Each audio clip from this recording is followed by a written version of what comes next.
I gotta say, you look pretty happy for two people whose show is about to come to an end.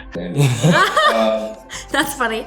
I hope we can still keep in touch because, yeah, it makes me sad that we'll keep the group chat alive forever. I know. The group chat will live forever. Yes. He's got jokes. He does. No, it's true. It was kind of nice. I didn't expect it to feel the way that it did in those moments, in those scenes. It was just the four of us, so I thought like, I think season 1 had just come out and not a lot of people had seen everything. Right. But the crowd was insane. I mean, we felt like the Beatles. It was nuts. Your face was everywhere. Everywhere. At one point. A-Train on the train in New York was a big one. That was insane. Hi Karen, hi Jessie, how are you doing? Hey man, how are you? Welcome to Hindustan Times, and I gotta say, you look pretty happy for two people whose show is about to come to an end. That's funny. but no, what's the feeling like with the final season? Is it like it's ending, or is it like, oh my god, it's ending? We've spent like a decade on this. What's that like to the both of you? Oh, I am sad that it's ending. Yeah. I don't know about it's a little bit of both, you know? It's a little bit of both. Yeah. It's bittersweet. I mean, I expected A-Train's end to be before we even got to season 5, before the heart transplant, things of that sort. So like, I'm just happy to be here, but at the same time, it's like we spent a lot of time developing these characters. We've really grown to love them. We've really grown to love each other. We love the crew. They're incredible. Like, they're so hardworking and they're so committed to the show. It's just rare that you find something like that works for so long. So it's really difficult to say goodbye to that aspect of it. But to be able to get to a 5th season, knowing that we intended on having 5 seasons from the beginning, is like such an amazing feeling. It's such an incredible experience for all of us. It's such like a really, really cool ride to be on with these like incredible people. And they're so talented. And it's just like, it's going to be tough to say goodbye to that, but we will always be able to look back and be extremely proud of what we've done on this show. For me, it really doesn't feel like the end just yet, because we have the Rome press tour and then we have, we have a weekly release. And so we'll still be with the gang until then. But, flying over here, and we just did the Saturn Awards recently. And when Kripke was giving his speech on stage, I teared up because that was an emotional one. It kind of hit me that this is the beginning of the end, and I'm gonna miss everyone so much. And it's rare to have a group of people that can get so close and have no ego, and everyone's so kind-hearted and deeply cares for one another, and happy for each other's successes, and sad when something bad happens, and so we've really grown to be a true family, and I hope we can still keep in touch because it makes me sad that we'll keep the group chat alive forever. I know. The group chat will live forever. Yes. That's what needs to happen. And Karen, you have more lines in the first 5 minutes of this season than you've had in the last 7 years. He's got jokes. He does. No, it's true. And more to come in this season. How does it feel to play Kimiko with that sass that she can now translate to words? Earlier it was just actions. What's that like? Yeah, I think Kimiko's always had a fiery side to her, a little bit of sass. Oh, yeah. I think when she's comfortable with someone, that side can come out, especially with someone like Frenchie. I think throughout the seasons, there have been, a few eye rolls here and there, a few little, stabs, friendly stabs. And now that she can speak, she's learning how to say that out loud. And I think that sometimes it can be, as Karen, it's a little bit like socially not good to say those things out loud. You keep it to yourself. But in season 5, you'll catch her speaking those things out loud and finding that, humor in that with it, because she doesn't have that experience of what's acceptable to say and what is socially, okay. But I like how she corrects herself and says, was that bad for you? Immediately after she says that. Yes, because she's not trying to be mean. She's just honest. Correct. Yeah. Jessie, you actually became a superhero. Like A-Train did not begin as one because he was on the other end of the spectrum, but he has come around, and it's been a very, very nice hero's arc.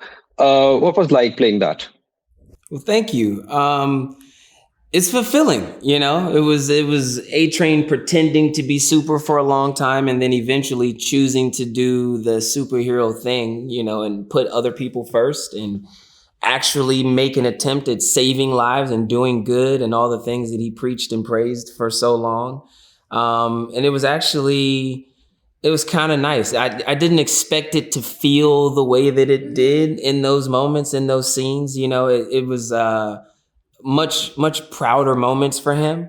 And it was actually really, really nice and refreshing to have those moments and have those scenes, despite how quick or how small they were. It just felt like a long time coming. You know, we've been wearing this mask for so long, and he's been like deeply just hating himself for quite a while. And now he is the person that he's been pretending to be for a long time. So it was actually kind of nice. It was great to see him come out of that shell and be himself. It was very fulfilling and satisfying to watch that. Thank you. I'm going to put you on the spot here. I'm not going to ask you for spoilers because they'll kick me out of the room. But I'm going to ask you, when was the first time that you guys felt that The Boys was this global phenomenon? Because none of us expected that. We wanted it to be. But when the first season came out, it was very different. But when was the first time both of you felt like, oh, this is huge? Was it like a fan calling you or something, you getting mobbed or something? When was the first time you realized that The Boys was a global phenomenon? What was your first time? I think there were many moments because, you know, as an actor, you don't really, or at least I don't really expect something to become a global phenomenon. You just, for me, I look at the script and see, oh, I feel passionate about this character or the development or the people behind it. But I think it was when you and I went to Brazil together. Do you remember the December, was it CCXP? Was that what it was called?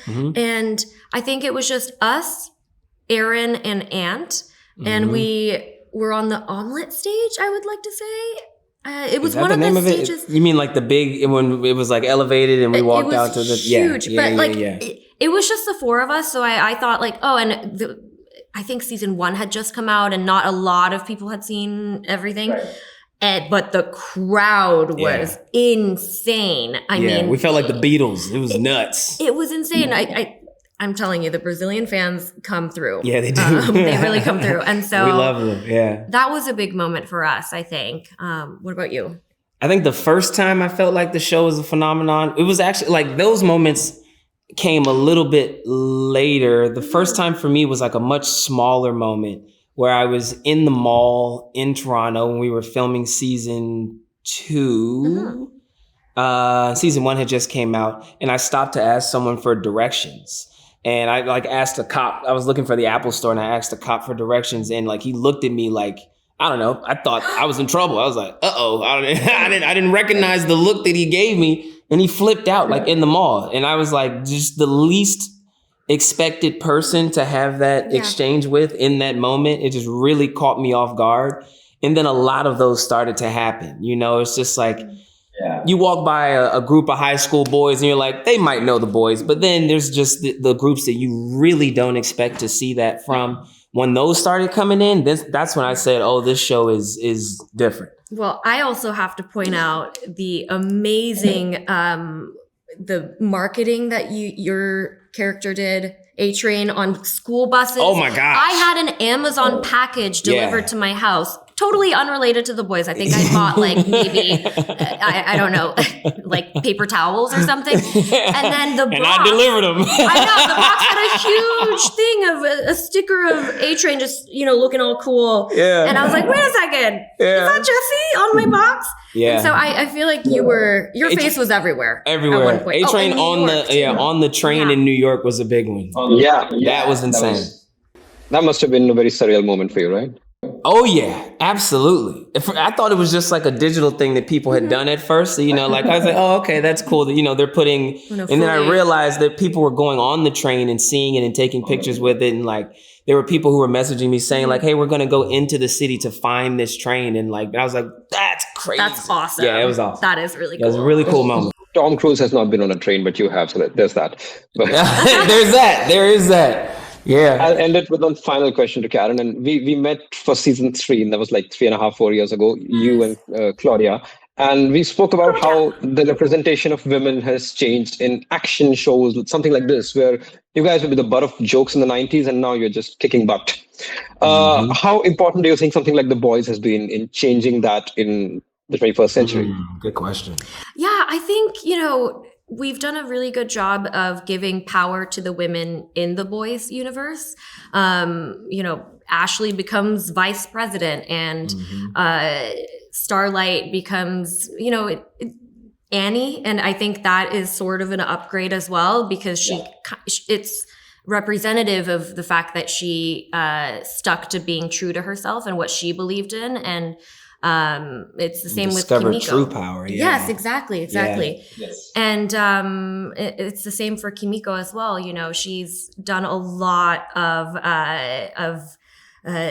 inner work and working with her trauma to get to the point that she is at this moment in season 5. And not only is she physically badass, but she is now mentally also badass. And so I owe it to Kripke for writing such layered, deep characters, especially for the female characters on our show.